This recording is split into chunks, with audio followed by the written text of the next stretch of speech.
Bien, ¿estamos listos? Sean ustedes bienvenidos a esta su iglesia cristiana de Efesios 4:23. Lo estamos saludando desde Cartago, acá en Costa Rica, sobre todo a las personas que nos están viendo en este momento a través de este video que sacamos a través de nuestro canal en YouTube, Efesios 4:23, agradeciendo a todas las personas que nos hacen sus reportes de sintonía desde el norte. Siempre lo decimos para que quede ahí, ¿no? O sea, no es que estemos rajando, pero desde Estados Unidos, México, Colombia, Guatemala, Chile, Argentina. Mira qué cantidad de gente de Argentina sintoniza las grabaciones de Efesios 4:23, y cuando empieza el programa Sinceridad los domingos, mucha gente de Colombia y Argentina se pone en sintonía y nos mandan sus saludos. Un saludo para ustedes también acá desde Costa Rica, ¿no? Y a ustedes, hermanos, pues también darle la bienvenida en este domingo 5 de marzo, 4 de marzo, estamos arrancando mes. Ya el tercer mes del año. Hace poquito estábamos arrancando año, ahora estamos arrancando ya el tercer mes del año, y esto va caminando, va corriendo, ¿no? Así que tenemos que aprovechar los tiempos, como dice la palabra, porque los días cada vez son más malos, ¿no? Sobre todo en esta época, estos días estamos atravesando una situación bien complicada, ahorita la vamos a comentar. Pero bueno, vamos a ir directo a la palabra, hermano, póngase de pie, y les voy a pedir que vayamos al libro de Job. Vaya conmigo al libro de Job. Usted que está en el video, busque el libro de Job, capítulo 23.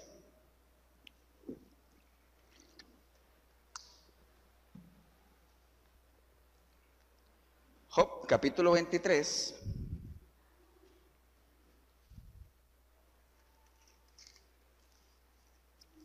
Me regalan un amén cuando lo tengan todos, hermanos. Job, capítulo 23, vamos a leer algunos versículos y después vamos a saltar más adelante a otros.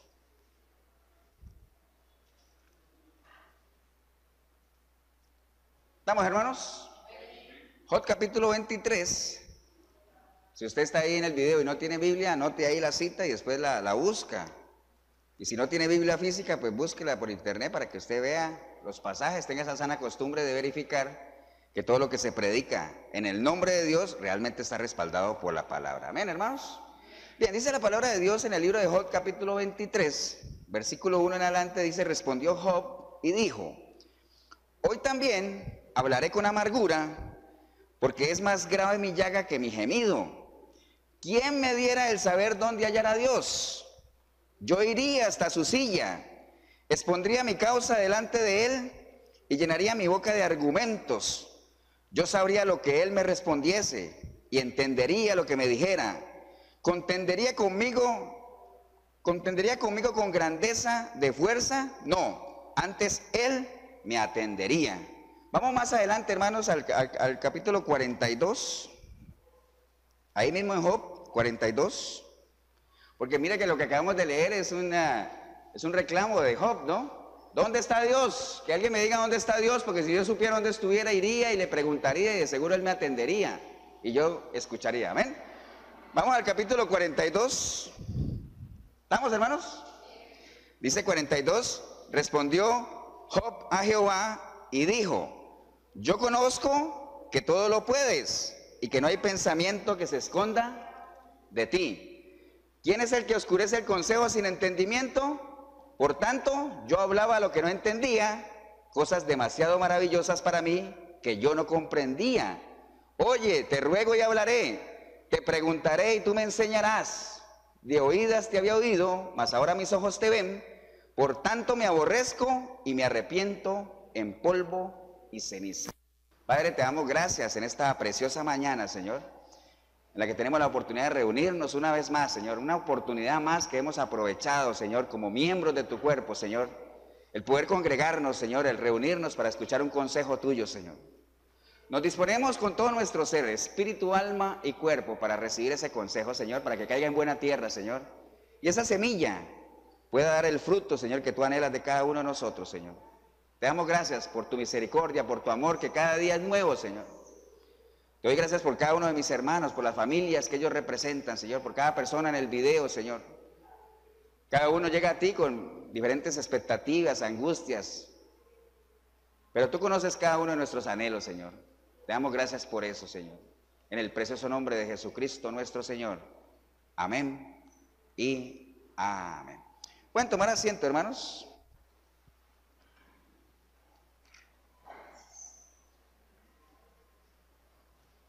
Acabamos de leer dos porciones del libro de Job. No sé si usted ya lo ha leído, pero los que ya lo han leído saben la historia, y si no lo ha leído todo, yo creo que la mayoría conocemos la historia de Job. Hay gente que la conoce parcialmente, ¿no? Y leen o entienden lo que les conviene. Yo alguna vez en el trabajo decía a alguien ahí, si ves que de qué sirve ser tan bueno, mira lo que le pasó a Job, hombre recto y todo, y perdió todo, ¿va? Y le decía, oye, pero tú llegaste al final del libro, ¿no? No, leí una parte, ¿no? Entonces, no se puede quedar uno con partes, ¿no? Hay que tener, recuerden lo que hablamos hace 8 días de tener un texto y qué más, meterlo en el contexto y toda la historia, ¿no? Entonces, léase todo el libro completo para que usted sepa lo que pasó al final con Job. Pero acabamos de leer dos partes, una muy al principio, más o menos, no tan al principio, pero digamos que iniciando el libro, y otra ya al final, donde Job, en medio tal vez de su angustia, lo que sea, reclama, ¿no? ¿Dónde está Dios? Si a mí me dijeran dónde está Él, yo le iría hasta su silla y le preguntaría, ¿no? En ese intermedio de lo que leímos después, ya Dios le responde a Job y como decía uno, lo cuadra, ¿no? Siéntate ahí que ahorita voy a hablar yo, ¿ah? ¿Dónde estabas tú cuando yo creé el mundo? ¿Y dónde estabas cuando hice esto y todo eso? Te lo cuadró. Por eso viene la respuesta de Job después de decir, Señor, perdóname, ¿ah? De oídas te había oído, pero ahorita mis ojos logran verte, hablaba lo que no entendía, ¿no? Entonces, ¿por qué se dio ese entendimiento de Job? Porque se dio la oportunidad de que él hiciera preguntas y que Dios le respondiera, ¿cierto? Se dio esa oportunidad, ese intercambio. Entonces, vamos a estar hablando hoy de esa técnica de enseñanza muy usada. Nosotros la usamos en lo natural, no necesita usted meterse en las cosas de Dios para utilizar esta técnica que tiene que ver con las preguntas, ¿no? Amén, hermanos. O sea, las preguntas son bien importantes, es una técnica usada por Dios, tanto en el antiguo pacto como en el nuevo pacto. De hecho, nosotros nos pasa, los que tenemos hijos, ¿cómo van aprendiendo los niños? Preguntando, ¿cierto que sí? Y a medida que van creciendo, el calibre de las preguntas va aumentando, ¿ah? ¿Y qué se hace necesario de nosotros ante ese aumento del calibre de las preguntas? Que estemos preparados, ¿no? ¿Qué es lo que nos prepara? ¿Qué es lo que nos deja enteramente preparados para toda buena obra? La palabra de Dios, que ha sido inspirada por Él para exhortarnos, redarguirnos, todo lo que conocemos, ¿no? Entonces, eso de las preguntas es muy importante porque aprendemos, ¿no? O sea, por medio de las preguntas un médico puede dar un buen diagnóstico a un paciente. ¿Cierto que sí? Cuando uno llega al médico, ¿qué es lo primero que hace? Pregunta, ¿no? Bueno, dígame, ¿por qué está aquí? Y comienza ahí, ¿no? Entonces, las preguntas son importantes. Un psicólogo con su paciente tiene de esa manera saber si mentalmente está bien o no, por medio de preguntas, ¿no? ¿Qué caracteriza un juicio? Las preguntas.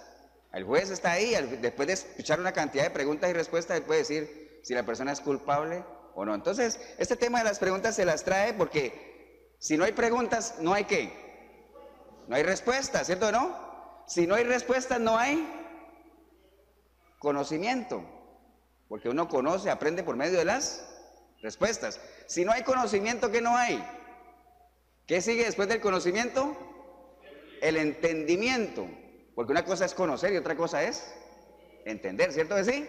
Ahora, ¿y por qué es importante tener entendimiento? ¿Qué es lo que Dios anda buscando? Entendidos. Dice que Dios está buscando entendidos. Personas que hayan entendido. Entonces, no se quede solamente con ese nivel de conocer, ¿no? Entienda.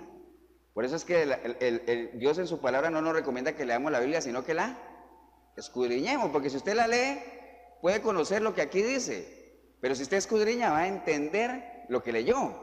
Va a saber quién lo dijo, por qué lo dijo, a quién se lo dijo, para qué lo dijo, qué se buscaba con lo que se dijo. Que es lo que hablamos ahora del texto, del contexto y pesar todo lo que esté a la luz de la palabra, ¿no? ¿Estamos claros hasta ahí, hermanos? Entonces, las preguntas obviamente nos ayudan a nosotros a conocer a la otra persona. Si usted se encuentra a alguien que no conoce y comienza a hacerle preguntas, usted lo va a conocer, ¿cierto? Entonces, por ejemplo, nosotros allá en Pavas, y digo nosotros porque somos parte de la misma congregación, la iglesia ya tiene un espacio de 9 y 30 días para hacer preguntas, para que la gente haga preguntas, ¿cierto, Pablito? ¿Usted llega a las 9:30 o no? A veces, ¿no? Está bien, pero ese es otro tema. Entonces, De 9:30 a 10 la gente hace preguntas y se le responde a la luz de la palabra, ¿cierto que sí? Pero ¿qué hay de las preguntas que Dios hace? Porque Dios hace muchas preguntas. Uno siempre está a decir, bueno, yo tengo una duda, yo quiero preguntar algo, necesito saber esto, pero ¿qué hay de las cosas que Dios pregunta? Entonces nos vamos a enfocar más hoy por esa línea, las preguntas que Dios hace, ¿no? Ahora, si las preguntas nos ayudan a conocer a la gente, usted dirá, ¿para qué Dios hace preguntas si Dios todo lo sabe, todo lo conoce? ¿Para qué las hace? No para conocernos, sino que por medio de las respuestas nosotros nos pesemos, ¿no? Si Dios te hace una pregunta a ti, no es para saber qué hay en tu corazón porque ya lo sabes, sino para que en la medida que tú respondas a esas preguntas, tú te peses, te examines y sepas realmente quién eres y dónde estás. ¿Estamos, hermanos? Entonces de eso se trata realmente. Entonces en el antiguo pacto todo empezaba ahí. En el antiguo pacto hay preguntas que Dios hizo. Obviamente no mencionamos a Jesús allá porque todavía no estaba Él ahí, aunque sabemos que Jesús es Dios y Él, como dice el libro de Juan, el verbo se hizo carne y el verbo era Dios y el verbo estaba con Dios y todo eso lo sabemos. Pero digamos que en el antiguo pacto se menciona a Dios nada más. Y todo arranca con una primera pregunta que Dios hace, ¿no? Que ya la hemos visto aquí, nada más para que usted se ubique en el contexto, ¿no? ¿Cuál es la primera pregunta que Dios hace en la palabra que se la hizo al hombre? ¿Cuál es? Le preguntó Dios a Adán, Adán, ¿dónde estás? Primera pregunta, ¿no? ¿Se la hizo a quién? A Adán. Y en un eterno presente, ¿a quién se la hace? ¿A quién se la hace? A nosotros es como mucha gente. A mí, ¿no? Diga, Dios me la está haciendo hoy, a mí. ¿Dónde estás? Póngale su nombre, ¿no? ¿Dónde estás? Es lo primero. ¿Se acuerdan de la prédica que hicimos del Waze y todo eso, de la importancia de saber dónde uno está? Si yo quiero saber para dónde voy, tengo que saber dónde estoy. Y el saber dónde estoy me responde de dónde vengo, ¿no? Mi origen, propósito de vida y destino final, que es lo que nosotros proclamamos siempre. Si usted es seguidor de la línea de Efesios 4:23, sabe que nosotros siempre tenemos eso y remarcamos mucho, saber cuál es mi origen, cuál es mi propósito de vida y cuál es mi destino final. Y eso solamente lo voy a saber si yo respondo a esa pregunta de Dios, ¿dónde estás? ¿No? Importantísimo saber dónde estás. Entonces, y no es que Dios no lo sepa, porque cuando Dios le preguntó a Adán, él sabía, Adán está, eso es como que yo me esconda aquí de Dios, ¿no? Y Dios está, obviamente, viendo todo, sabe dónde estás. Lo que pasa es que nos da la oportunidad de decir, Señor, aquí estoy, la volé, he pecado contra ti, perdóname. Te da la oportunidad de que tú muestres la cara, ¿no? Pero no es que Él no sepa realmente dónde tú estás, ¿no? Entonces, si nosotros vemos ese ejemplo de Adán, la humanidad es la misma de siempre, la humanidad peca y lo primero que hace es esconderse, ¿ah? Hasta el sol de hoy. Peca, se esconde y después, ¿qué más? Cuando ya lo descubren, ¿qué hace? Le echa la culpa a terceros o a otras personas. Lo mismo, la humanidad es exactamente la misma. Lo único que cambia son los escenarios, lo único que cambia son los nombres, pero la realidad de la gente es la misma. Entonces, cuando Dios hace esa pregunta, ¿dónde estás? Nada más para que usted refresque eso, que ya lo debería manejar así. Lo primero que te hace es, tanto en lo espiritual como en lo físico, ¿dónde estás? En lo espiritual es, ¿cuál es tu estado espiritual? Recuerda que hay 3 estados espirituales, ¿me lo recuerdan cuál es? El primero es el hombre natural. Acuerda que siempre lo hacemos aquí, el hombre natural. ¿Qué sigue? Cristiano carnal. Y después sigue cristiano espiritual. Son los 3 estados espirituales del hombre que se mencionan en 1 Corintios. Amén. Entonces, ¿dónde estás? ¿En cuál de esos estás? Tienes que ubicarte, tienes que saber. Si tú dices que estás en un estado natural es porque estás fuera del reino de Dios, que ya físicamente te ubicas, ¿no? ¿Estoy en el reino de Dios o en el reino de Satanás? O en el reino donde no está Dios, pues, si es que a usted no le gusta que le mencionen la palabra Satanás, diablo. Entonces, hay gente que no le gusta eso, ¿no? Hay 2 reinos, un reino donde está Dios, un reino donde no está Dios. Hay que ubicarse, ¿no? Y el ubicarte te permite saber bajo qué autoridad tú estás viviendo, ¿no? Amén. Si tú dices que eres un hombre de Dios, tienes que saber bajo qué autoridad estás viviendo, porque hay 3 autoridades en las cuales uno puede estar sometido, ¿no? Primero, tú puedes estar bajo tu propia autoridad. Es decir, no, en mi vida mando yo. Nadie más me rige lo que yo hago. Yo mando en mi vida y nadie me viene a decir lo que yo tengo que hacer. Entonces, ¿estás viviendo bajo tu propia autoridad? Si estás viviendo bajo tu propia autoridad, eso te puede convertir en 3 posibles personajes. O eres un victimario, o eres una víctima. ¿Cuál sería el tercero? Está el victimario, está la víctima y hay un tercero. ¿Cuál es? Que al principio cuando le pasan a uno las cosas, uno es víctima, pero ya si le siguen pasando, uno se convierte en cómplice, ¿cierto que sí? Cuando a usted le pasa algo la primera vez, dice, uy, fue víctima, no sabía, mano, me agarraron mal parado. Pero si te sigue pasando, ya no eres víctima, eres cómplice. Por eso es que hay muchas mujeres maltratadas y todo eso que repiten y repiten, es que soy víctima de violencia doméstica. No, ya, si eso es repetitivo, usted está siendo cómplice, Usted está siendo cómplice porque ya no te agarraron desprevenida, ni inexperta, sin el conocimiento, ¿no? Entonces, si usted vive bajo la autoridad suya, podría hacer esas tres. ¿Por qué? ¿Acuerdan lo que el libro de Jueces se repetía mucho? Cuando Josué llegó al pueblo en el libro de Josué y entraron a la tierra prometida, y después cuando Josué murió, dice que todo se volvió un desorden porque en aquel tiempo no había ¿qué? No había rey, Jorgito, ¿acuerdan? En aquel tiempo no había rey, entonces toda la gente hacía bíblicamente lo que mejor le parecía, ticamente lo que le da la gana. Lo mismo en dos lenguajes.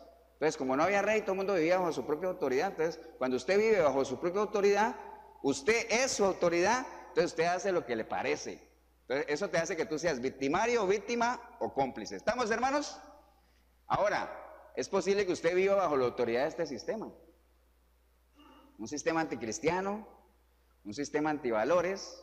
Entonces, si usted se somete a la autoridad que el sistema le marca, lo más probable es que ese sistema lo va a llevar a apartarse de Dios, como está ocurriendo hoy en día y como ha venido ocurriendo y como va a seguir ocurriendo, porque esto va a ir en aumento, donde se ha sacado a Dios de todo lado, amén.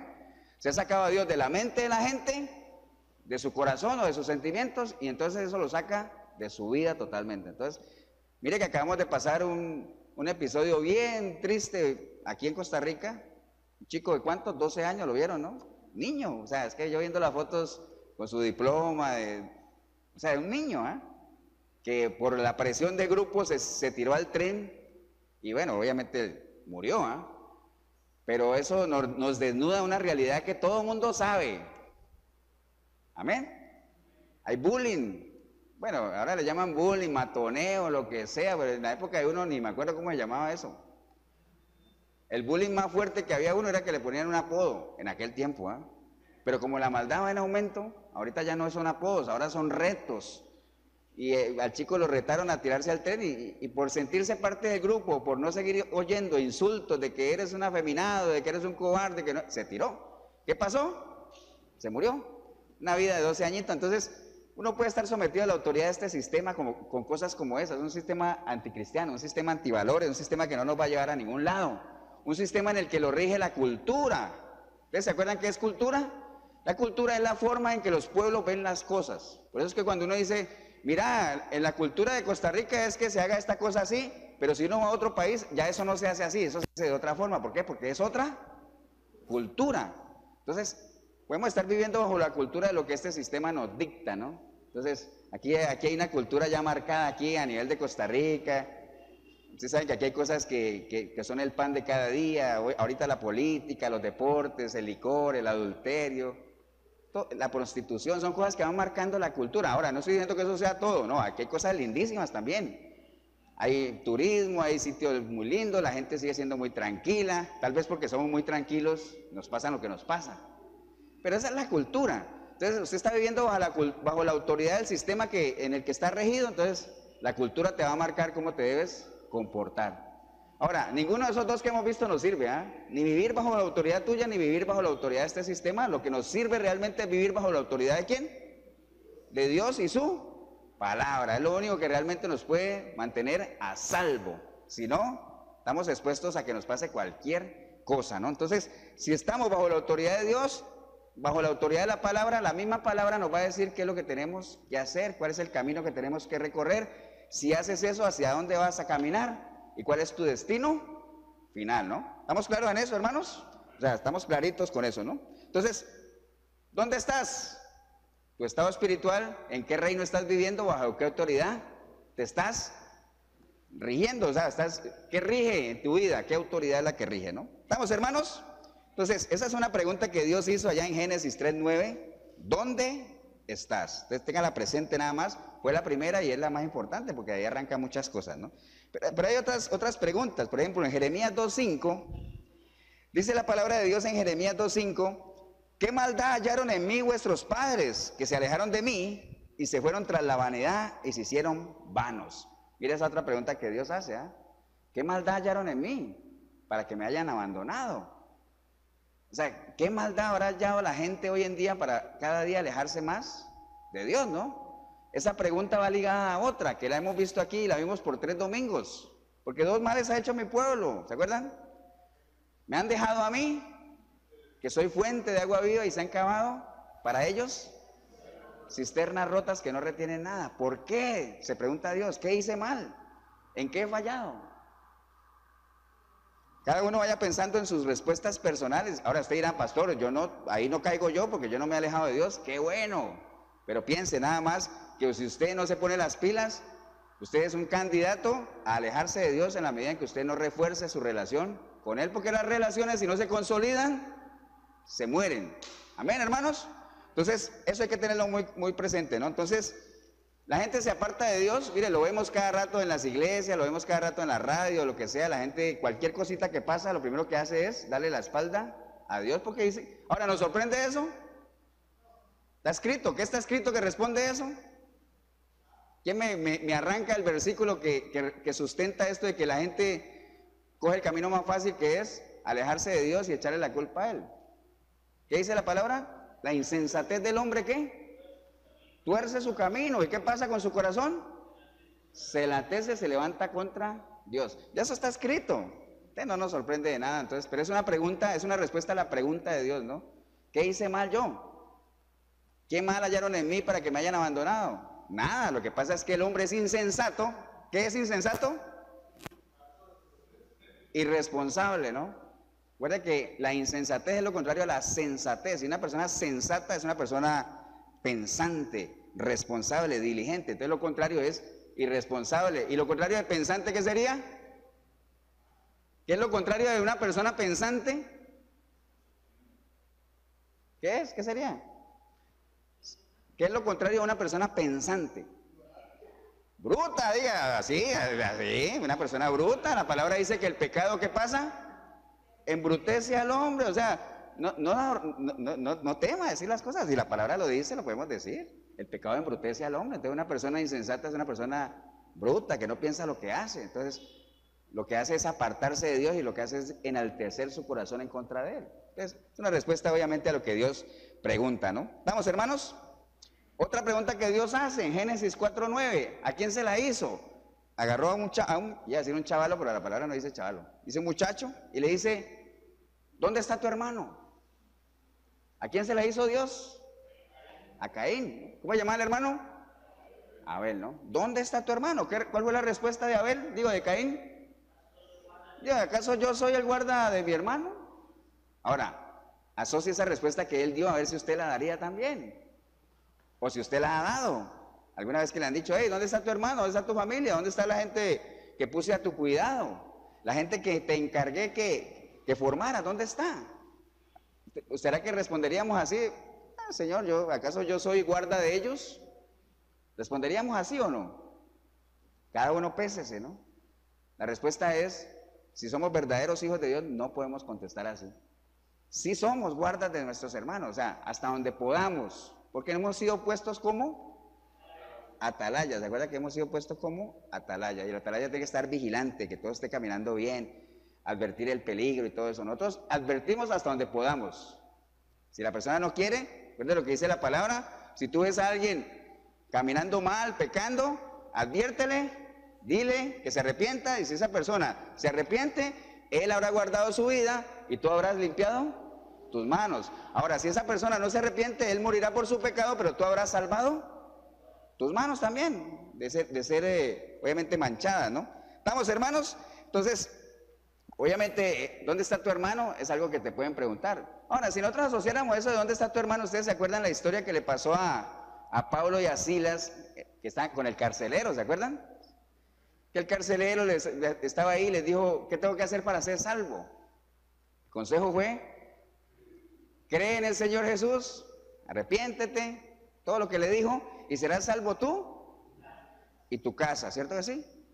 Hay que tener mucho cuidado con eso porque de ahí se desprende una enseñanza falsa que aquello que dice, no, es que todos están bajo la promesa, ¿se acuerdan?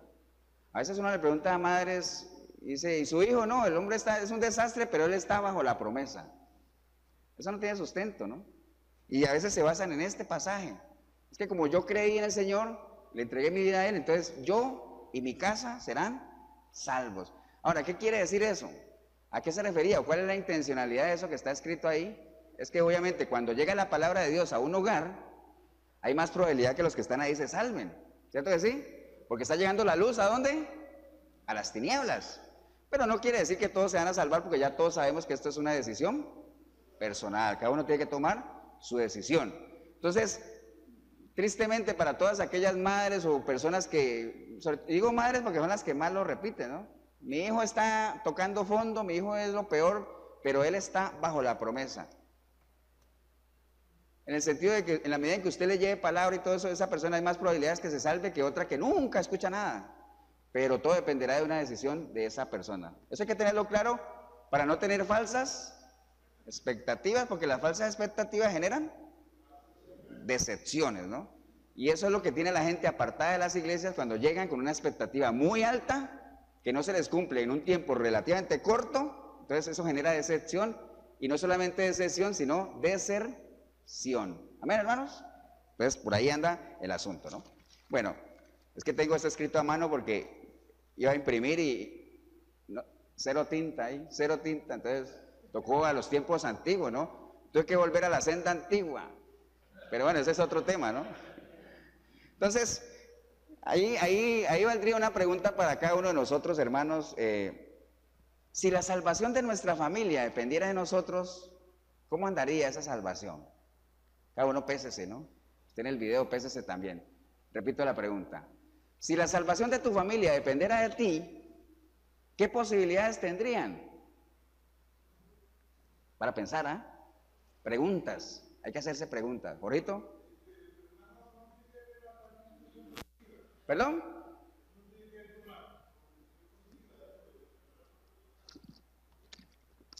Pregunta Jorgito, que no se oye ahí en el video, que si eso de ¿será salvo yo y mi casa tiene que ver con confesión positiva o lo que se pregona ahora en las iglesias?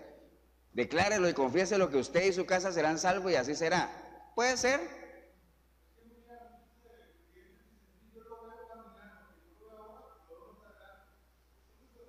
Que dice él que hay gente que dice, es que ahorita yo lo veo que está caído, pero yo lo visualizo a futuro que él le va a entregar su vida al Señor y va a caminar bien y se va a salvar. Es parte. Ahora, cuando una madre, y digo, insisto con las madres o cualquier familiar, cuando uno habla de eso, ¿será algo bíblico o será el deseo de nuestro corazón? ¿Qué creen ustedes? Es un deseo de nuestro corazón. Recuerden que así como hay intencionalidades de las madres, también hay intencionalidades de Dios. Dios dice que Él espera que nadie se pierda, sino que todo el mundo proceda. Ahora uno dirá, pero Dios se equivocó ahí porque la mayoría se pierden. O hay otra parte donde dice que angosta es la puerta. ¿Qué pasará ahí? No, lo que pasa es que esa es la intencionalidad de Dios. La intencionalidad de Dios es que nadie se pierda. Pero esa es la intención de Él, ¿no? Ahora, la intención de uno como familiar o uno como madre o padre es que ninguno de sus familiares se pierda, amén. Y que Dios les dé suficiente tiempo para que puedan proceder al arrepentimiento y salvarse. Esa es la intencionalidad. Ahora, ¿esa intencionalidad los salvará? No, es una decisión personal, ¿no? Pero bueno, volviendo a lo que les decía ahorita, que si la salvación de nuestra familia dependiera de nosotros, ¿qué posibilidades tendrían? Ahí tendríamos que pesar la respuesta, ¿no? Y nos ayudaría para pesar la respuesta a lo que dijo el apóstol Pablo, de que nosotros somos deudores. Lo que nosotros hemos recibido no es nuestro, no nos pertenece, tenemos que llevarlo a otros, ¿no? No podemos quedarnos con eso, ¿no? No podemos tomar esa actitud que yo ya soy salvo, yo ya le entregué mi vida al Señor, entonces yo me voy a sentar aquí a esperar a que el Señor venga, ¿no? O a que me lleve. ¿Qué dice la palabra de aquellos? Que son los dignos de conmiseración, o sea, son los más miserables de todos, ¿ah? Aquel que una vez salvo se sienta nada más a esperar a que el Señor venga. Hay que ser, nosotros somos deudores, o sea, realmente lo que tenemos no nos sirve. O recuerdan lo que el Señor le dijo a Ezequiel, ¿no? ¿Vivirán esos huesos? ¿Recuerdan? Entonces se lo pregunta a usted y a mí hoy, en esta mañana, viendo la cantidad de huesos secos que hay entre la familia, la gente que conocemos, el trabajo. ¿Vivirán esos huesos? Dependerá, si dependieran de nosotros, ¿vivirán? No podemos contestar como contestó Ezequiel en su momento, ¿ah? Señor, tú lo sabes. No, no, no, el Señor no demanda ese tipo de respuestas. El Señor lo que demanda de nosotros es, Señor, con la ayuda tuya y yo me pongo a tu disposición, vivirán. ¿Qué tengo que hacer? Predícales, háblales, profetízales. Amén. De eso se trata, ¿no? ¿Estamos, hermanos? Miren, nada más agarramos algunos ejemplos.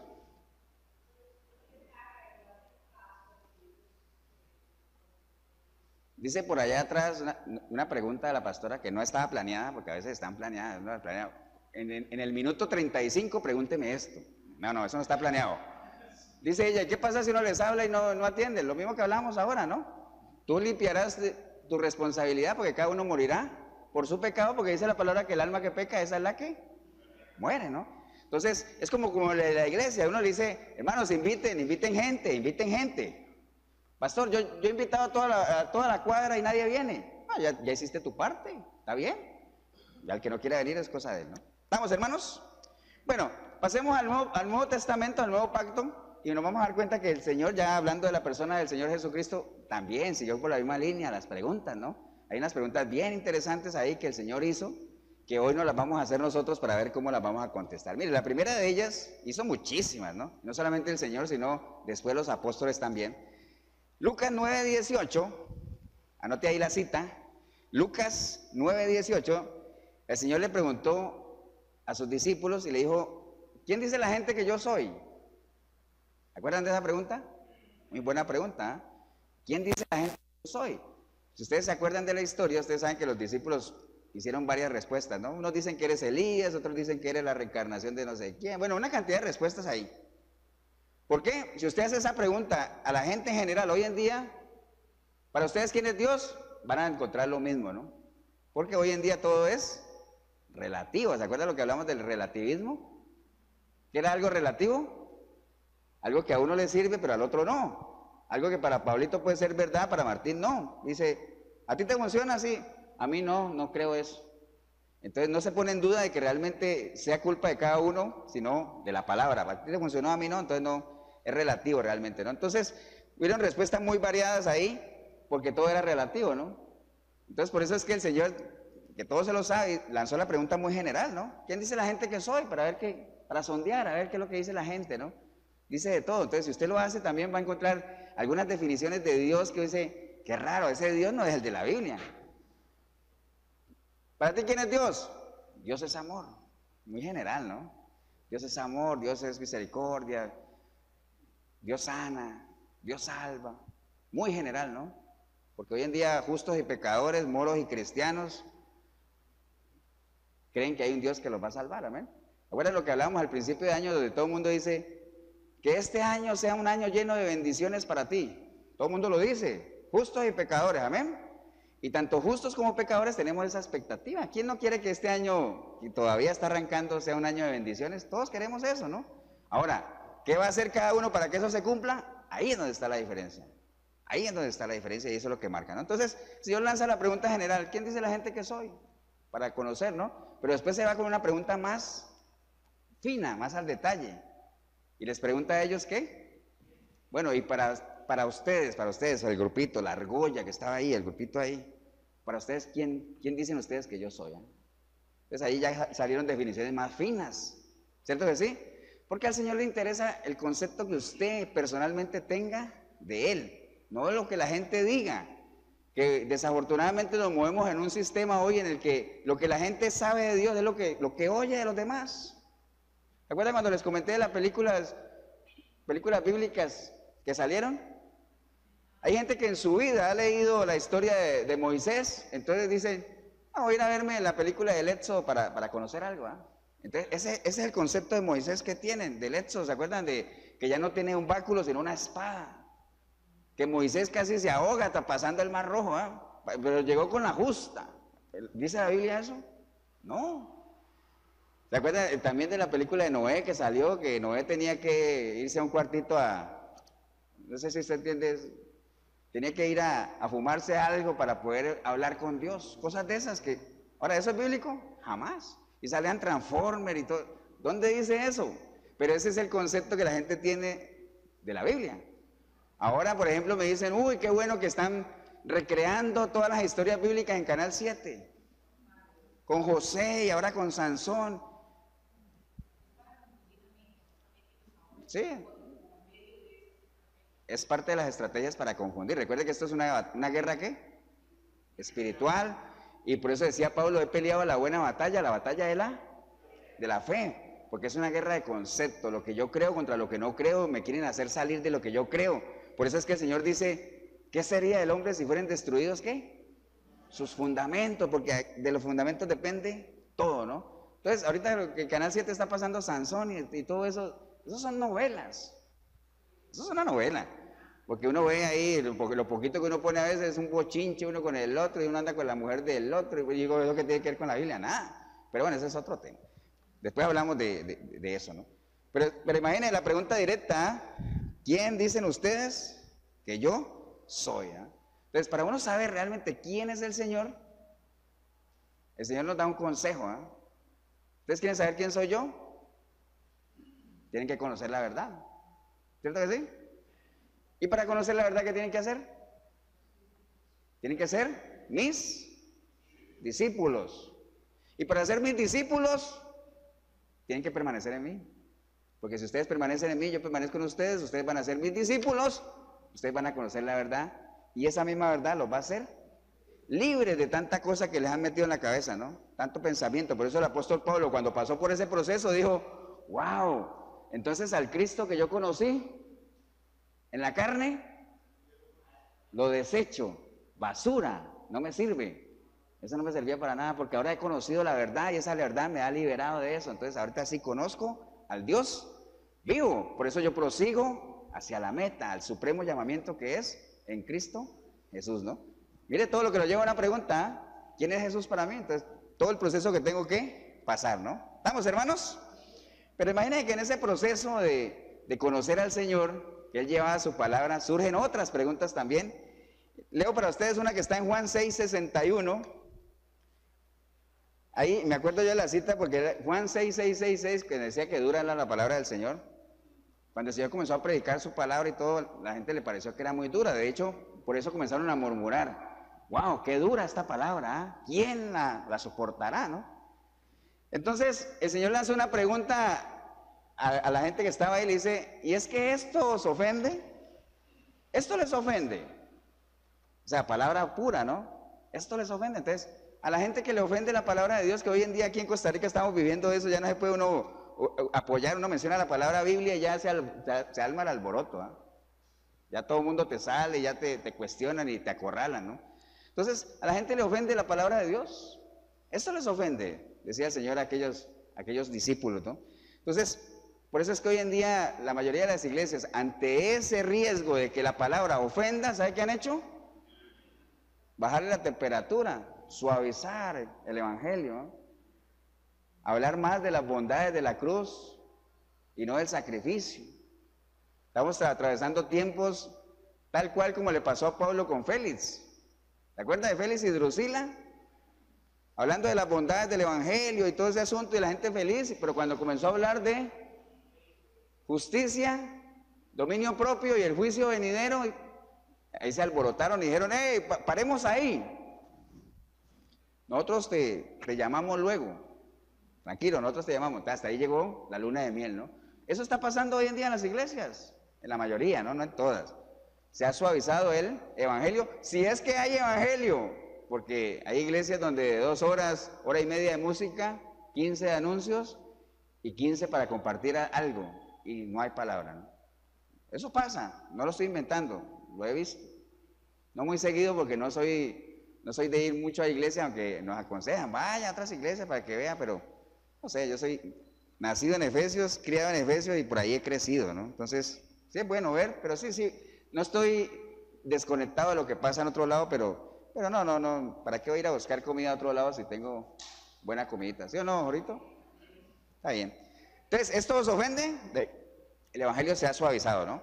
Ahora, en esa misma línea de esa historia viene otra pregunta que el Señor le dijo cuando la gente comenzó a irse, porque dice que después de eso, que entró en ese conflicto de lo duro de la palabra, la gente comenzó a irse, ¿no? Y el Señor le hizo una pregunta a sus 12 que estaban ahí. ¿Alguien se acuerda qué pregunta le hizo?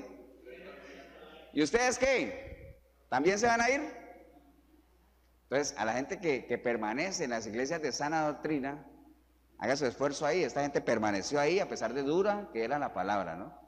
Y cuando uno dice dura, no es que sea dura, es que es la verdad, ¿no? Pero la verdad cuando duele es porque es verdaderamente verdad. Yo leí alguna vez que cuando uno predica en una iglesia, pueden pasar dos cosas, ¿no?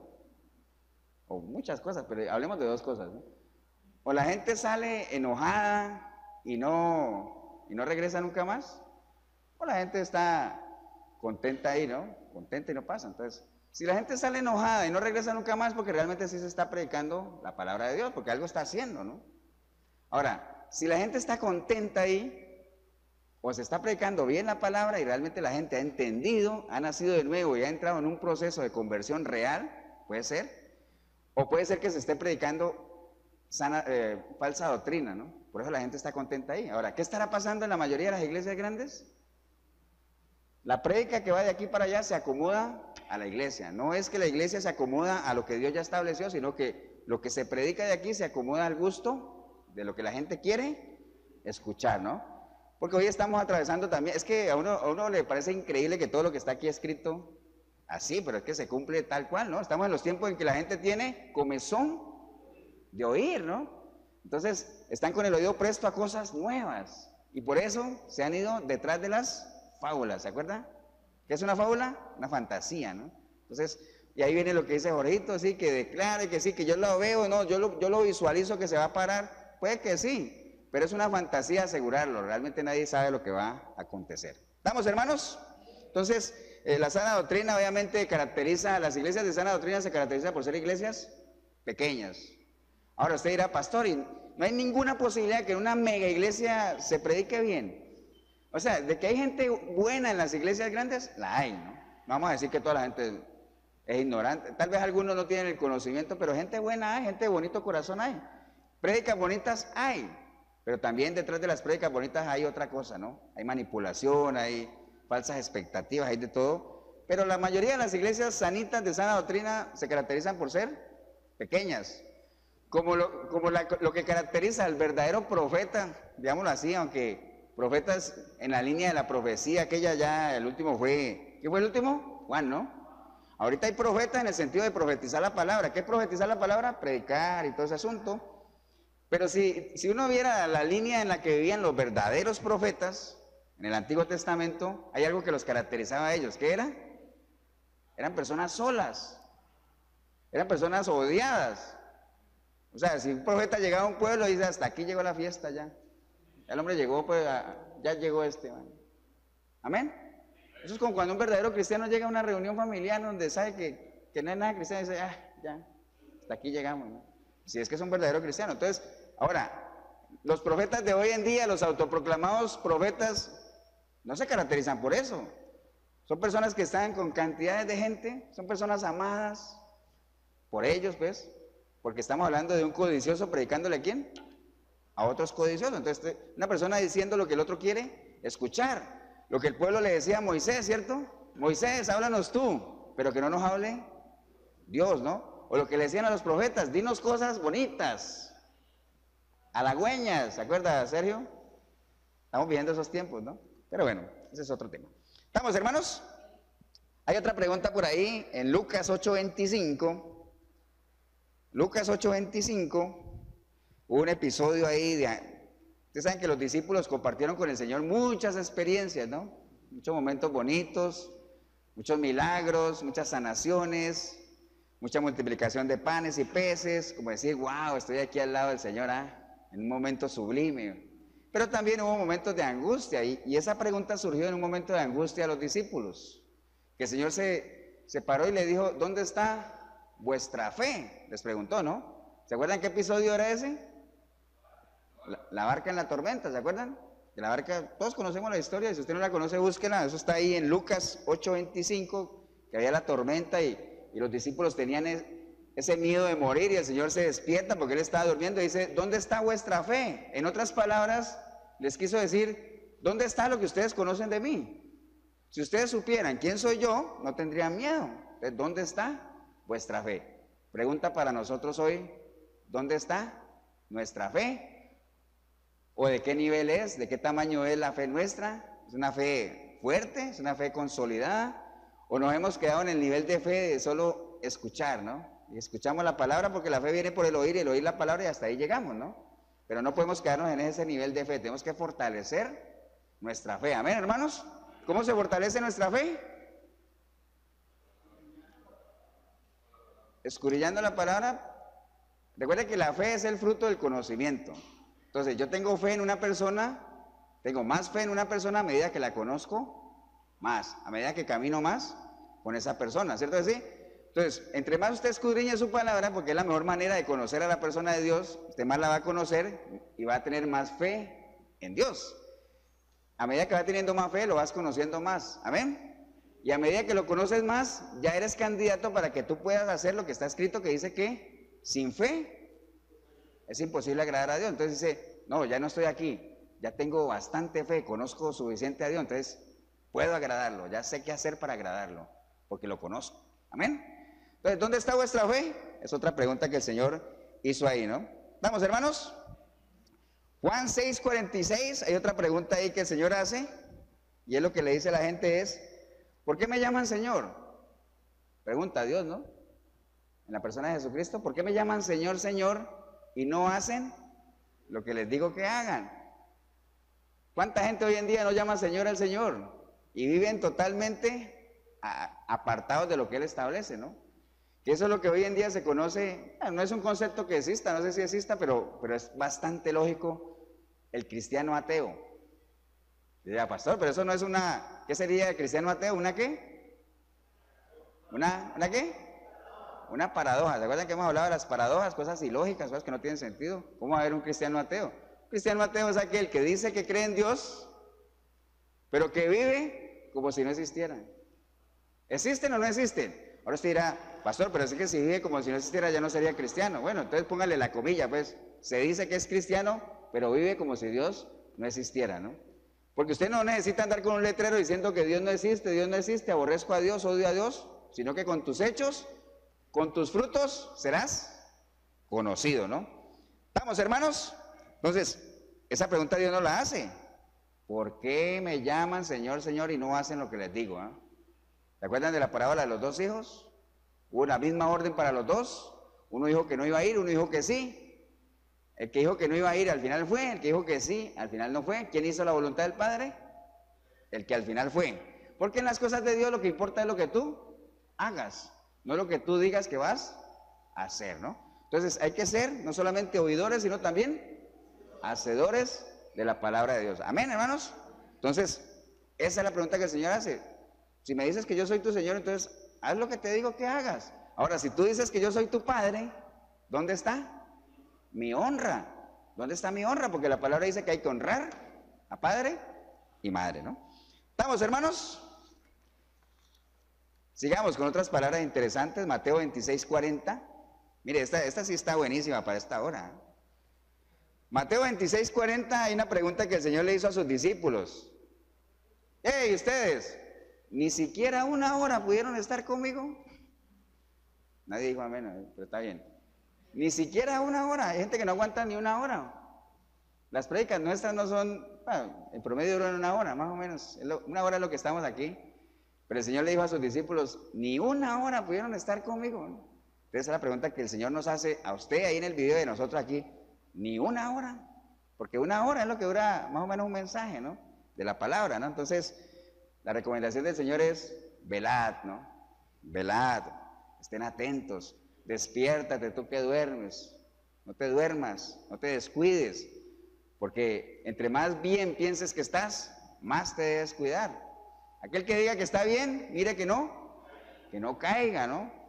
Estén atentos porque el enemigo anda como un león rugiente, ya todos conocen la enseñanza del león rugiente que la hemos dado muchísimas veces, pero si hay algo que caracteriza a un león rugiente, ¿sabe qué es? La paciencia. Ahorita usted sí sabe esa historia bien. La paciencia. El enemigo tiene una paciencia tremenda.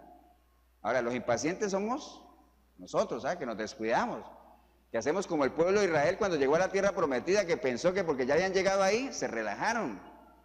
Relax. No te mezcles con esos pueblos. Se mezclaron, ¿no? No te cases con las hijas de extranjeros. Se casaron, ¿no? Relax, ¿no? No caigamos en ese relax. Simplemente, si usted está bien, cuídese más. ¿Estamos, hermanos? Mateo 10:34. Otra pregunta importante, dice el Señor. ¿O acaso creéis que yo he venido a traer paz a esta tierra? ¿Cuánta gente no le dice a uno eso, ah? Ahorita, por ejemplo, que estamos en los conflictos electorales aquí, todo dice, pero ¿por qué hay tanta división y tanta cosa y tantos señalamientos si Jesucristo es amor, es unión? Él vino a traer paz, Él vino a traer armonía. Mira la pregunta que el Señor hace en Mateo 10:34, ¿acaso creéis que yo he venido a traer paz a esta tierra? No. ¿Qué dijo Él? Yo he venido a traer espada, he venido a traer división. Donde yo llego, se armó. Donde entra la palabra de Dios, inmediatamente se arman dos equipos, los que están con Dios y los que están en contra de Dios. Porque aquí no es que no estoy de acuerdo, aquí o estás o no estás, ¿no? Entonces, es una pregunta que Dios nos hace aquí hoy también. No crea, hermano, que Jesús vino a traer paz, a traer amor, no, Él vino a marcar la diferencia como una espada de dos filos, a separar lo que es de Él y lo que no es de Él, ¿no? Aquí lo importante es que usted sepa, volviendo, retrocediendo el cassette, no, ya no es cassette, ¿no? Retrocediendo la cinta al principio, que usted sepa dónde está, y que usted tenga la actitud que hizo Jacob alguna vez cuando se le apareció el ángel del Señor, ¿se acuerda? Oye, ¿tú qué? ¿Eres de los nuestros o del enemigo? Así hay que ser con todo el mundo, ¿ah? Hay que desconfiar de todo el mundo, ¿ah? No se puede confiar en nadie, ¿no? ¿Estamos, hermanos? Otra pregunta, ¿cómo andamos de tiempo? Bien. Juan 21, del 15 al 17, hay un relato ahí, una conversación de Jesús que le preguntó a alguien. Ustedes van a decir a quién se lo preguntó. Jesús le preguntó a alguien, ¿tú me amas? ¿A quién se lo preguntó? ¿A quién? A Pedro, ¿no? Pedro, ¿tú me amas? ¿Cuántas veces se lo preguntó? 3 veces, ¿no? Entonces, una instrucción ahí de Jesús a Pedro, le dijo, Pedro, ¿tú me amas? Claro, Señor, tú sabes que yo te amo. Apacienta mis corderos. Primero fue mis corderos. Porque aunque usted no crea, hay diferencia, ¿no? Pedro, ¿tú me amas? Sí. Apacienta mis corderos. Pedro, ¿tú me amas? Claro, Señor. Pastorea mis ovejas. Pedro, ¿tú me amas? Señor, ya te lo dije que sí, Señor. Entonces, apacienta mis ovejas, ¿no? Entonces, hay diferencia entre eso, porque entre cordero y oveja hay diferencia. Un cordero realmente es una persona nuevita, ¿no? Todavía tiene sus viciecitos, todavía tiene sus cositas. Entonces un cordero es una persona todavía nueva, neófita. Ya una oveja es alguien que ya ha pasado ahí, porque acuérdense que la oveja, ¿qué pasa? Oye la voz de su pastor, ya la reconoce. El cordero no, el cordero todavía no, está ahí todavía. Aquí hay mucha gente, cuando la gente llega nueva, apenas nos estamos conociendo, ya después saben cómo es el movimiento en la iglesia y cómo es uno, y así es lo lógico de la vida, ¿no? Entonces, apacienta mis corderos, o sea, alimenta a los más nuevos, a los inocentes, alimentalos, cuídalos, chinéalos, pastorea a mis ovejas, guíalas por pastos verdes, ¿no? Al redil, guíalos allá, enséñales, instrúyelos a la iglesia como tal. Después, apacienta a mis ovejas, alimenta a los ya formados, ya, instrúyeles para que ellos puedan ya comenzar a ¿qué? A formar a otros, ¿no? Entonces, la pregunta del Señor a Pedro, ¿tú me amas? La pregunta del Señor a nosotros es, ¿amamos o no amamos al Señor? Puede que es muy diferente amar a creer, ¿no? Es decir, sí, yo creo en Dios, ¿lo amas? Ya uno tendría que pensarlo, ¿no? ¿Por qué es diferente? ¿De qué depende el amar a alguien? De conocerlo. Entonces, miren que las cosas de Dios, el proceso es muy sencillo, ¿eh? Conocerlo. O sea, tú no puedes amar a alguien que no conoce. Eso ya lo hemos escuchado muchísimas veces, ¿no? ¿Estamos, hermanos? Mateo 16:26, otra pregunta ahí que el Señor hace. ¿Qué aprovechará el hombre si ganara todo el mundo, pero perdiera su alma, ¿no? Es una pregunta que el Señor hizo para que la pensemos. Recuerde, todas esas preguntas es para que usted y yo pensemos, las respondamos y por medio de esa respuesta nos pesemos, ¿no? ¿Qué? O sea, ¿qué ganará el hombre? ¿Qué aprovechará si ganare todo, pero perdiere su alma, ¿no? Entonces, recuerde que el principio de todos los males, ¿cuál es? El amor al dinero. No es el dinero.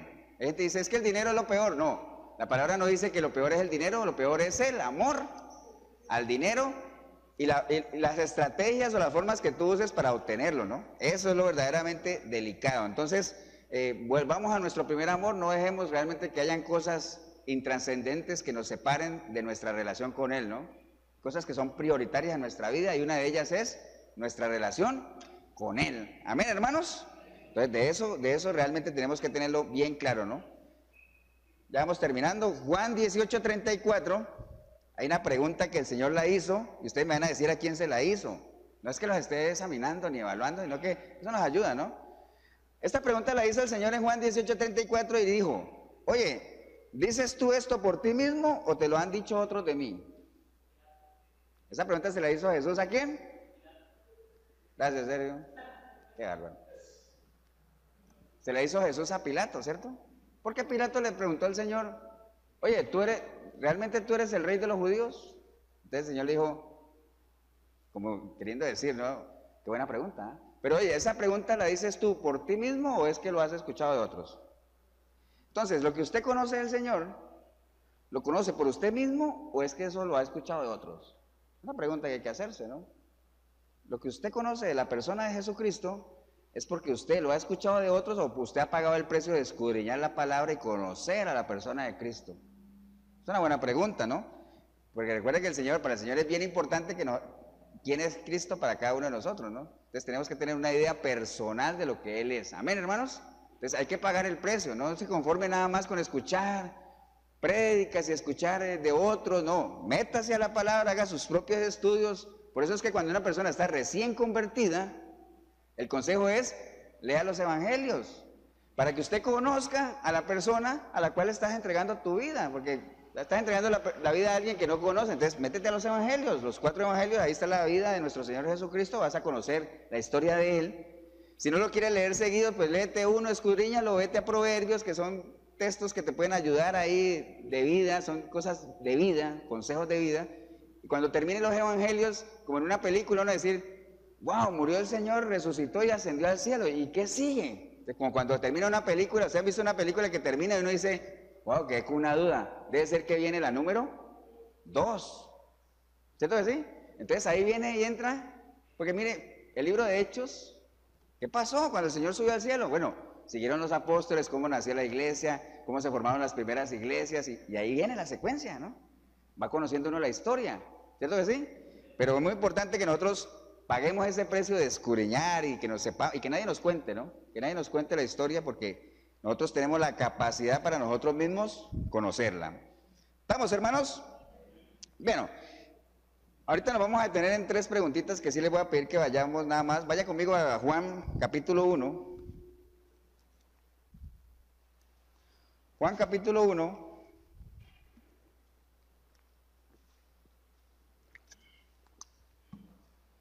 Juan capítulo 1, el versículo 37. 37.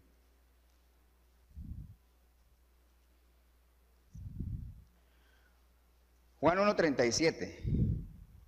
Me regalan un amén, hermanos, cuando esté ahí en el video, Juan 1, 37. Dice la palabra de Dios en Juan, el Evangelio de Juan, ¿no? No primera de Juan, sino el Evangelio de Juan, capítulo 1, verso 37. Dice, vamos a leerlo desde el 35 para que quede bien la historia. Dice, el siguiente día otra vez estaba Juan y 2 de sus discípulos, y mirando a Jesús que andaba por allí, dijo, he aquí el Cordero de Dios. Le oyeron hablar los 2 discípulos y siguieron a Jesús. Y volviéndose Jesús y viendo que le seguían, les dijo, ¿qué buscáis? ¿Qué buscáis? Les dijo, quedémonos en esa pregunta. ¿Qué buscáis? Es una pregunta que el Señor nos hace hoy a nosotros también. ¿Qué buscamos nosotros? O sea, ellos buscaban al Señor porque ellos dan la respuesta más adelante. Ellos le dijeron, Rabí, que traducido es maestro. ¿Qué andaban buscando ellos? Un maestro. Porque ya escucharon lo que Juan les dijo, ahí va el Cordero de Dios, síganlo a Él. Entonces, ¿qué buscamos nosotros? Nosotros que ya hemos oído hablar que hay un Jesús sanador, que hay un Jesús 911, que hay un Jesús que restaura matrimonios, que hay un Dios que paga deudas, según uno escucha, cada uno oye lo que quiere, ¿no? Entonces, ¿Qué es lo que realmente buscamos? Si Dios nos dijera en esta mañana a usted en el video a nosotros, ¿qué buscáis? ¿Qué es lo que buscan? ¿Alguna de esas cosas? Porque a Dios no le interesa que busquemos a un Dios médico, no le interesa que busquemos a un Dios bombero, a un Dios restaurador de matrimonios, no le interesa por ahora que busquemos a un Dios saldador de deudas, no. A Él lo que le interesa es que busquemos a un Dios creador, a un Dios, a la persona de Dios, como tal, ¿no? Porque todas estas cositas, ¿qué son? Añadiduras, ¿cierto que sí? Por eso Él dice, búsquenme a mí primero. Todas esas cositas van a venir, si es que llegan. Porque si no llegan puede ser que no lo necesitas o no son para ti, o no estás preparado para recibirlas. Pero búscame a mí primeramente, a mí como persona, ¿no? No busques el satisfacer una necesidad o el resolver un problema, ¿no? Entonces, esa es la pregunta que Dios hace hoy. ¿Qué buscáis? Usted ahí en el video, ¿qué buscáis? Se lo preguntó a los discípulos, ¿no? ¿Qué buscan? Entonces trasladémoslo a nosotros porque recuerde que la palabra es la misma de ayer, de hoy y de siempre, ¿no? ¿Qué estamos buscando, no? Varias veces lo hemos comentado aquí que cuando el Señor predicaba eran multitudes y realmente la gente que lo buscaba a Él como persona, creyendo que Él era realmente el Hijo de Dios, era la minoría, ¿no? Era el grupo más pequeño, ¿no? Del resto pues ya sabemos cómo se dividen en gente que iba por curiosidad, gente que iba a ver en qué lo veían mal, ¿no? Entonces, esa es una pregunta clave esta mañana. ¿Qué buscamos? ¿Qué estamos buscando el Señor? Haga el ejercicio nada más de escuchar en las emisoras la gente que pide. Y usted se va a dar cuenta que de cada 10 cristianos, yo diría que ninguno, ¿no? Alguien que realmente haga una petición y diga, ¿cuál es su petición de hoy? Dice, no, yo lo único que quiero es que el Señor abra los ojos de mi entendimiento y me dé sabiduría para conocerle, amarle y servirle y adorarle. Mire a ver cuántas peticiones de esas hay en la radio. ¿Habrá alguna? Puede que sí. Démosle el beneficio de la duda que haya una, pues. Pero la mayoría no son esas. La mayoría son añadiduras, ¿no? Yo quiero un trabajo nuevo, yo quiero alquilar un apartamento, yo quiero vender una casa, yo quiero comprar un carro nuevo. Añadiduras, ¿no? Busquemos primeramente el reino de Dios y su justicia. ¿A qué se refiere con buscar su justicia? Hacer su voluntad, ¿no? Buscar justicia, hacer justicia es hacer la voluntad de Dios. ¿Estamos, hermanos? Ahí mismo en Juan, vaya capítulo 5.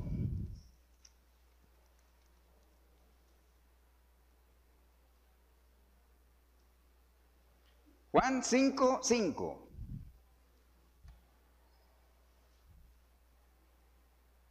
¿Lo tenemos? Dice la palabra en Juan 5:5. Había allí un hombre que hacía 38 años estaba enfermo. 38 años enfermo. ¿Estamos todos ahí?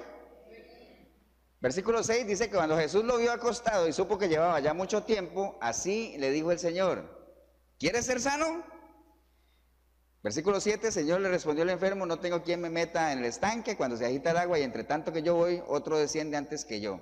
Entonces Jesús le dijo, levántate, toma tu lecho y anda. Mira, ahí hay otra pregunta importante, ¿eh? ¿Cuál es? ¿Quieres ser sano? Es una pregunta. ¿Quieres ser sano? O sea, y él le puso a dar una cantidad de excusas. El Señor no le interesaba por qué no se había metido al estanque, ni el pasado, ni nada. No. ¿Quieres ser sano, sí o no? ¿Quieres ser sano? Entonces, esta y la que vamos a ver al siguiente, uno podría pensar y decir, qué raro que el Señor le pregunte a un paralítico si quiere ser sano, ¿no? Se supone que sí. ¿Cierto que sí? Pero no siempre es así. No siempre los enfermos quieren ser sanados. Porque, por ejemplo, para este paralítico tal vez ser sano equivaldría a decir, ay, qué tirada, ahora me tengo que levantar, ahora tengo que empezar a trabajar, ahora tengo que ir a mi casa y van a empezar a exigirme, voy a tener que comenzar a cumplir mi rol de padre, de esposo. Amén, estamos aquí, hermanos, no se distraigan. Entonces, no siempre aquel que está enfermo quiere ser sano, ¿no? No siempre. Quizás hay alguien que diga, yo quiero sanidad física, pero hay algún vicio que tienes por ahí que no quieres dejar. Entonces, no todo el que está enfermo quiere ser sano, ¿no? Porque eso demanda ya responsabilidades, ¿no? Alguien que tenga problemas de licor a lo mejor quiere seguir así. De todo ahí en la viña del Señor. Aquí lo importante es, ¿cómo se llama el programa de nosotros de la radio? Sinceridad, ¿no? En esa canción que nosotros cantamos, que cantan ahí, que ponen ahí, dice sinceridad, es una palabra muy pequeña, pero que tiene gran peso, ¿dónde? En la eternidad. ¿Por qué? El Señor quiere que usted y yo seamos sinceros. O sea, ¿quieres ser sano? Sí. Bueno, Él te puede sanar, pero sepas que después de que Él te sane hay una responsabilidad tremenda. Ya tenemos que asumir nuestro rol ya. Ya no podemos estar dependiendo de nadie, ¿no? Ya no podemos ser carga para nadie, sino que más bien lo que se espera de nosotros es que comencemos a dar frutos, ser productivos. Amén. De eso se trata, ¿no? Vamos a ir al libro de Marcos, para ir cerrando. Marcos capítulo 10.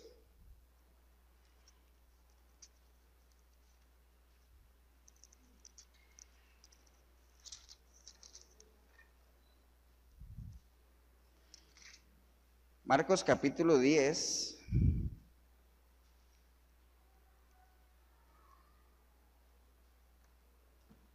¿Vamos todos? 10:5:1. ¿Estamos? Marcos capítulo 10:5:1. Bueno, leamos desde el 49 para que tengamos toda la foto. Entonces Jesús, deteniéndose, mandó a llamarle, y llamaron al ciego diciéndole: ten confianza, levántate, te llama. Él entonces, arrojando su capa, se levantó y vino a Jesús. Respondiendo Jesús le dijo: ¿qué quieres que te haga? Y el ciego le dijo: maestro, que recobre la vista. Y Jesús le dijo: vete, tu fe te ha salvado. Y enseguida recobró la vista. Mira, ahí hay otro caso particular, ¿no? Un ciego ahí, ¿qué quieres que te haga? Pues uno diría: qué bruto el Señor. Porque si es un ciego no va a querer que le arregle el pie. Si es un ciego, o sea, uno con la mente finita lo pensaría así, ¿cierto que sí? Si es un ciego, ¿qué quieres que te haga? No diría: pues se supone que recobre la vista. No es así tampoco. Hay muchos ciegos que les gusta estar ciegos. En esto de los ciegos hay muchas combinaciones. Hay gente que nace ciega y en el transcurrir de la vida, por alguna operación, recobra la vista. Hay gente que nace con vista, pero al contrario, la pierde. Hay gente que nace con vista, la pierde y después vuelven a recuperarla. Y hay muchas combinaciones ahí. Espiritualmente es igual también. Hay gente ciega espiritualmente que recobra la vista, le has quitado el velo a los ojos, pero después, por una decisión, también vuelven a perderla. ¿Lo vemos o no lo vemos? Lo vemos. El Señor dice que Él vino a quitar la vista, a dar la vista a los ciegos y a quitarla a aquellos que ven más de la cuenta, ¿no? Entonces, obviamente aquí en este ciego, uno diría: bueno, quiere recobrar la vista, pero no. Realmente el Señor le dijo: ¿qué quieres que te haga? Para que la decisión fuera de Él, ¿no? Entonces, con el ciego Bartimeo hay varias cosas que hay que tener en cuenta ahí. Si ustedes miran lo que leímos ahí, él tiró, ¿qué tiró? La capa. ¿Qué era la capa? ¿Qué significaba la capa?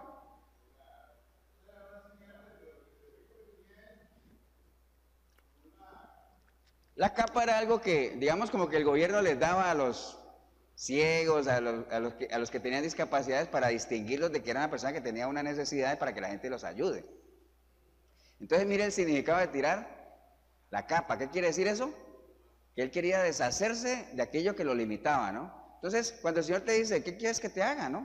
Entonces, sepa usted las cosas que tiene que dejar a un lado si es que quiere que realmente el Señor te sane. Estamos hablando de un cambio de vida, ¿no? No estamos hablando aquí de solucionar problemas, que a la mayoría de la gente le gusta es solucionar problemas, no cambiar de vida. Por eso es que cuando uno le entrega su vida al Señor, a uno no le dicen: bueno, de aquí en adelante va a pasar esto, porque mucha gente ni le entregaría su vida al Señor entonces. Si a Pablo, cuando todo su encuentro con el Señor, le hubieran dicho: no, de aquí vas a ser perseguido y te van a tirar, a matar y vas a naufragar y te va a picar una serpiente y te van a cortar. A él no le dijeron nada de eso, ¿no? De hecho, él le dijo al Señor: Señor, ¿qué quieres que haga? Yo: tranquilo, a medida que vayas caminando te voy a decir lo que quiero que tú hagas, ¿no? ¿Estamos, hermanos? Entonces, en el caso de Bartimeo, obviamente, hay muchos ciegos que no quieren recobrar la vista. Entonces, mire que aquí hay tres cosas que se requiere cuando usted quiere ser sano por el Señor, usando el ejemplo de Bartimeo, ¿no? Lo primero, que nosotros reconozcamos cuál es nuestra situación. Bartimeo estaba ciego, a él nadie lo tenía que convencer de que tenía ceguera, ¿no? Él lo reconoció: yo tengo mi limitación. Entonces, reconozcamos cuál es nuestra condición delante del Señor. Por eso es que volvemos a la primera pregunta: ¿dónde estás? ¿No? Es lo primero que tenemos que hacer. ¿Usted quiere que Dios le ayude? Reconozca cuál es su situación. Porque qué difícil es, hermanos, y usted lo va a saber, de hecho lo hemos sabido, qué difícil es ayudar a alguien que no siente que necesita ayudar, que no siente que necesita ser ayudado, ¿cierto que sí? A veces uno sabe que hay una persona que necesita ayuda, pero tú no le puedes ayudar porque esa persona no siente que necesita ayuda. Qué difícil es. Es como nadie va a buscar lo que no se le ha perdido, ¿cierto o no? Entonces, lo primero es que nosotros conozcamos nuestra situación. Después de eso, ignorar todas las circunstancias. Mire que a Bartimeo, cuando él dijeron, ¿quién viene allá? ¿Qué le dijeron? Es Jesús. Jesús. Como él ya había oído hablar de Jesús, ¿qué comenzó a gritar? Jesús, hijo de David, ten misericordia de mí. Y comenzó a gritar, y la gente, ¿qué le decía? ¡Hey! ¡Cállese! Ahora, ¿le importó a él eso? No. Entonces tenemos que no importan las circunstancias, tenemos que vencer obstáculos. Los mismos obstáculos que venció Zaqueo, con esa cantidad de gente ahí, chiquitillo, ¿qué hizo él? Se subió a un árbol, porque él, nada le impidió a lo que él quería hacer. La mujer del flujo de sangre también se abrió paso entre todo el mundo hasta que tocó el manto. Entonces, hay que ignorar las circunstancias, porque siempre van a haber personas que van a tratar de detenerte. Cuando tú quieres hacer algo para el Señor o quieres buscar de Él, siempre van a haber personas que te van a querer ahí ponerte un obstáculo, ¿no? Principalmente, ¿quiénes? La familia, ¿no? Principalmente la familia, son los primeros, ¿no? Entonces, reconocer cuál es tu situación, ignorar las circunstancias, y lo tercero es quitar todo lo que te estorba para el cambio. ¿Qué quitó? Bartimeo, ¿qué quitó? La capa, ¿no? La tiró a un lado, la capa, ¿no? Entonces, elimine de su vida todo aquello que pueda obstaculizar el que usted inicie un real cambio de vida, ¿no? Si vemos a lo de Lázaro, era ¿mover la qué? La piedra, ¿no? Pero eso ¿quién lo tiene que hacer? Ahí yo no leo aquí que digan, y entonces la gente le quitó la capa a Bartimeo. Ahí no dice. Versículo 50 dice, él entonces, arrojando su capa, se levantó. Él mismo lo hizo. Entonces son cosas que nosotros tenemos que hacer, ¿no? ¿Estamos, hermanos? Nosotros podríamos estar toda la mañana aquí hablando de preguntas, y cada pregunta tiene su aplicación. Toda la palabra es aplicada a nuestra vida porque es la misma. La palabra es viva y eficaz. Amén. Funciona. Entonces, hay muchísimas palabras que se quedan sin respuesta realmente. Entonces, nada más para cerrar, vamos al libro de Juan, capítulo 8. Juan 8.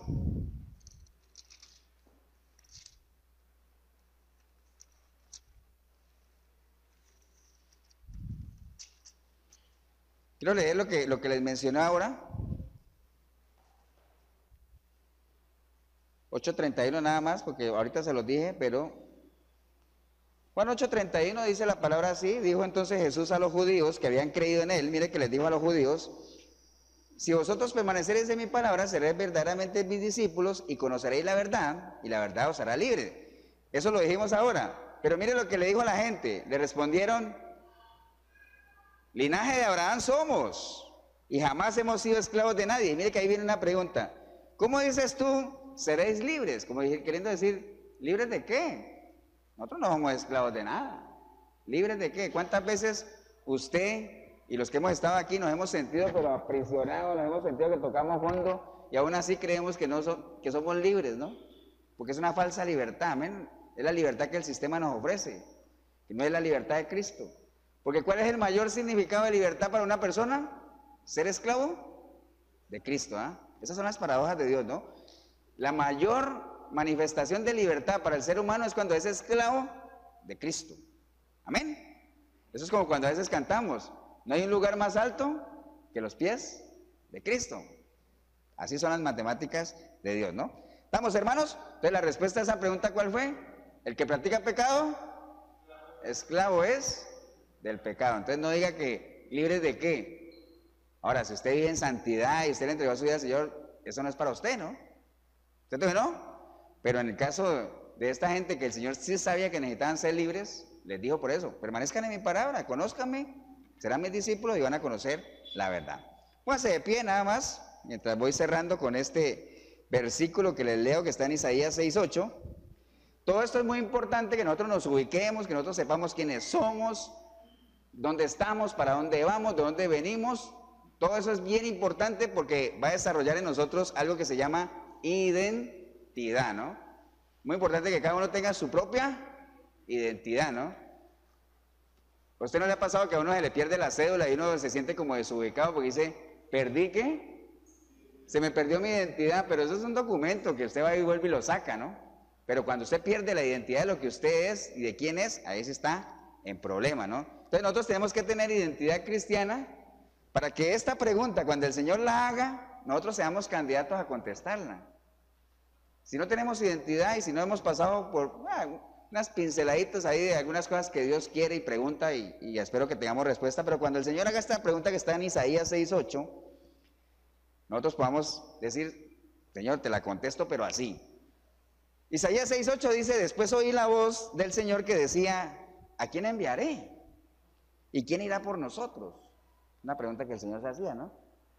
Si usted y yo estamos preparados, podemos decir, heme aquí, envíame a mí. Amén, hermanos.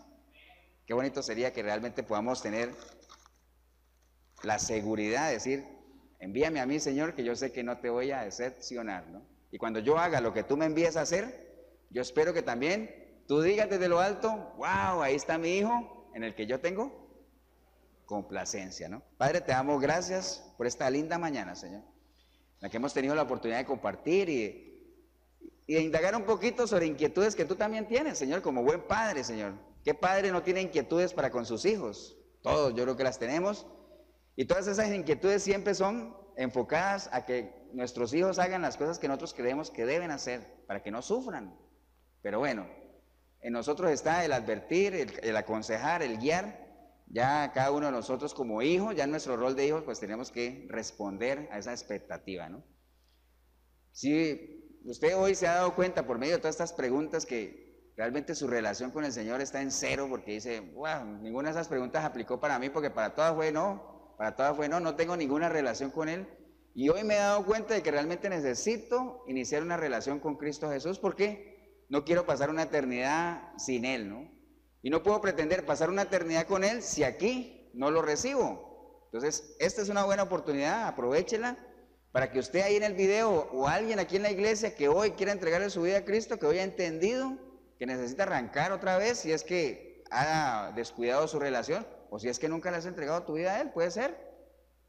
Puede ser que usted se pese, hoy se haya pesado y diga, yo creo que realmente yo no he nacido de nuevo, necesito nacer de nuevo. Entonces, si ese es el caso suyo, hombre o mujer, aquí en la iglesia o ahí en el video que quieras entregarle tu vida a Cristo, ahí donde estás, puedes decirle, Señor Jesús, en esta mañana he escuchado tu palabra, Señor, y ha quedado, no sé, me ha quedado divagando toda esta información, toda esta serie de preguntas que nunca me las había hecho. Siempre yo tengo expectativas hacia ti, pero pocas veces me detengo a pensar de las expectativas que tú tienes hacia mí, Señor, y sé que son altas, Señor. No podría yo satisfacerlas en este momento porque estoy apartado, alejado de ti, pero no más, Señor. Yo en esta hora, yo decido clamar a ti, arrepentido, arrepentida como nunca antes, para que tu preciosa sangre me limpie, Señor, de todo pecado. Y que tu Santo Espíritu venga a mí y haga de mí una nueva criatura, Señor. Una criatura formada a la luz de tu palabra, a la luz de tu verdad, Señor. Una criatura que, por medio de tu Santo Espíritu, yo esté en la capacidad de buscarte a través de tu palabra. Y yo sé que si te busco te voy a encontrar, si te encuentro te voy a conocer, conociéndote te voy a amar, amándote te voy a servir, sirviéndote voy a entrar en una vida de adoración contigo, Señor. Ese es el proceso y hoy decido iniciarlo, Señor. Bendigo yo el momento que decidí venir a este lugar o escuchar este video, porque empecé a verlo sin ti, Señor, pero ahorita te estoy recibiendo como mi único y suficiente Salvador, Señor. Te doy gracias por perdonarme sin merecerlo, Señor. En el nombre de tu Hijo amado, de Cristo Jesús, amén y amén. Damos un aplauso, hermanos, al Señor.